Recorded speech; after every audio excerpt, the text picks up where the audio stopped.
Hi ನಮಸ್ತೆ ಎಲ್ರಿಗೂ. Welcome to ಭೋಜನ ಉಪಹಾರ ಯೂಟ್ಯೂಬ್ ಚಾನಲ್‌ಗೆ ನಿಮಗೆಲ್ಲರಿಗೂ ಸುಸ್ವಾಗತ.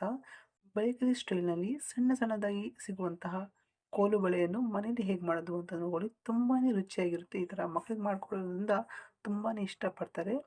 ಹೇಗೆ ಮಾಡೋದು ಅಂತ ನೋಡ್ಕೊಳ್ಳಿ. ಅದಕ್ಕಿಂತ ಮುಂಚೆ ಈ ರೆಸಿಪಿ ನಿಮಗೆ ಇಷ್ಟ ದಯವಿಟ್ಟು ಲೈಕ್, ಸಬ್ಸ್ಕ್ರೈಬ್ ಮಾಡ್ಕೊಳ್ಳಿ. ಅಗಲವಾದ ಒಂದು ಬಟ್ಟಲನ್ನು ಯೂಸ್ ಮಾಡ್ತಾ ಇದ್ದೀನಿ. ಸೊ ಅದಕ್ಕೆ ನಾನು 1 ಕಪ್ಪಷ್ಟು ಅಕ್ಕಿ ಹಿಟ್ಟು ಮತ್ತು 2 ಟೇಬಲ್ ಸ್ಪೂನಷ್ಟು ಕಡಲೆ ಹಿಟ್ಟನ್ನು ಜರಡಿ ಮಾಡಿಬಿಟ್ಟು ನಾನು ಹಾಕೊತಾ ಇದ್ದೀನಿ. ಜೊತೆಗೆ 2 ಟೇಬಲ್ ಸ್ಪೂನಷ್ಟು ಮೈದಾ ಹಿಟ್ಟು, ಅರ್ಧ ಟೀ ಸ್ಪೂನಷ್ಟು ಜೀರಿಗೆ, ಅರ್ಧ ಬೌಲಷ್ಟು ಬಿಳಿ ರವೆ ಅಂದರೆ ಇದು ಮೀಡಿಯಂ ರವೆ ಹಾಕೊತಾ ಇದ್ದೀನಿ. ಜೊತೆಗೆ ಚಿಟಿಕೆಯಷ್ಟು ಅಡುಗೆ ಸೋಡಾ ಮತ್ತು 1 ಟೇಬಲ್ ಸ್ಪೂನಷ್ಟು ಮೊಸರನ್ನು ಹಾಕೋಬೇಕು. ಜೊತೆಗೆ ನಿಮಗೆ ಖಾರಕ್ಕೆ ಅನುಗುಣವಾಗಿ ಅಚ್ಚ ಖಾರದ ಪುಡಿಯನ್ನು ಹಾಕೊಳ್ಳಿ. ರುಚಿಗೆ ತಕ್ಕಷ್ಟು ಉಪ್ಪನ್ನು ಸೇರಿಸ್ಕೋಬೇಕು.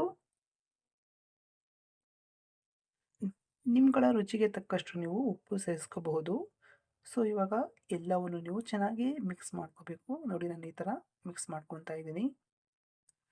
ಸೇಮ್ ನೀವು ಚಪಾತಿ ಹಿಟ್ಟು ಹೇಗೆ ಕಲಿಸ್ತೀರೋ ಅದೇ ಥರ ಕಲಿಸ್ಕೋಬೇಕು. ಇನ್ ಕೇಸ್ ತೆಳುವಾಯಿತು ಅಂದಾಗ ನೀವು ಸ್ವಲ್ಪ ಕಡಲೆ ಹಿಟ್ಟು ಅಥವಾ ಅಕ್ಕಿ ಹಿಟ್ಟು ಯಾವುದಾದ್ರೂ ಒಂದು ಯೂಸ್ ಮಾಡ್ಬೋದು.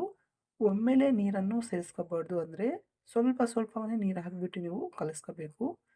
ನೋಡಿ ಈ ಥರ ಚೆನ್ನಾಗಿ ನೀವು ಕಲಿಸ್ಕೋಬೇಕು. ನೋಡಿ ಕಲಸಾದ್ಮೇಲೆ ನೀವು ಇದನ್ನ 10 ನಿಮಿಷ ಮ್ಯಾರಿನೇಟ್ ಆಗಬೇಕು, ಅಂದರೆ ನೆನೆಬೇಕು ಹಿಟ್ಟು ಚೆನ್ನಾಗಿ.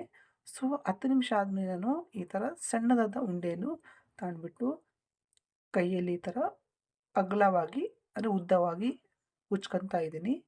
ಇನ್ ಕೇಸ್ ನಿಮಗೆ ಮಾಡೋಕ್ಕೆ ಬರಲ್ಲ ಈ ಥರ ಅಂದಾಗ ಚಪಾತಿ ಮಣೆ ಮೇಲೆ ಹಾಕಿಬಿಟ್ಟು ಸಹ ನೀವು ಉದ್ದವಾಗಿ ಉಜ್ಕೋಬಹುದು. ಸೊ ನಾನು ಉಜ್ಜಿರುವಂತಹ ಕೋಲ್ಬಳೆಯನ್ನು ಈ ಥರ ಕೈಗೆ ಹಾಕೊತಾ ಇದ್ದೀನಿ. ನೋಡಿ ಒಂಥರ ಶೇಪ್ ಬರುತ್ತೆ ಸಣ್ಣದಾದ.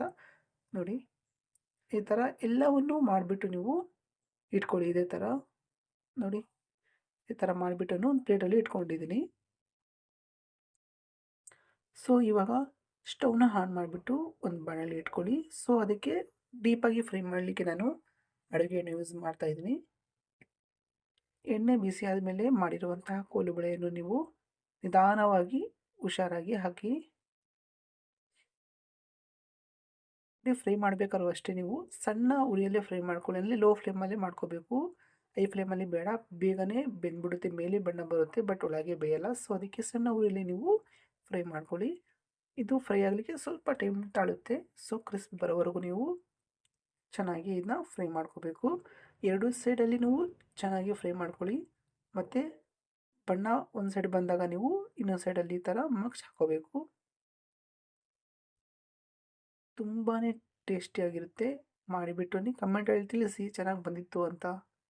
ನೋಡಿ ಈ ಬಣ್ಣ ಬಂದಿದೆ ಅಂದಾಗ ನೀವು ಇದು ಪರ್ಫೆಕ್ಟಾಗಿ ಆಗಿದೆ ಅಂತ ಅರ್ಥ. ಸೊ ಇವಾಗ ನೀವು ಒಂದು ಪ್ಲೇಟಿಗೆ ಶಿಫ್ಟ್ ಮಾಡ್ಕೊಳ್ಳಿ. ಫೈನಲ್ ಆಗಿ ನೋಡಿ ಬೇಕರಿ ಸ್ಟೈಲಲ್ಲಿ, ಅಂದರೆ ಬೇಕರಿಯಲ್ಲಿ ಸಿಗುವಂತಹ ಸಣ್ಣದಾದ ಕೋಲುಬಳೆ ರೆಡಿಯಾಗಿದೆ. ಬನ್ನಿ ಸವಿಯೋಣ. ನಿಜವಾಗ್ಲೂ ತುಂಬ ಚೆನ್ನಾಗಿದೆ, ಕ್ರಿಸ್ಪಿ ಕೂಡ ಇದೆ. ಬನ್ನಿ ನೀವು ಟ್ರೈ ಮಾಡಿ.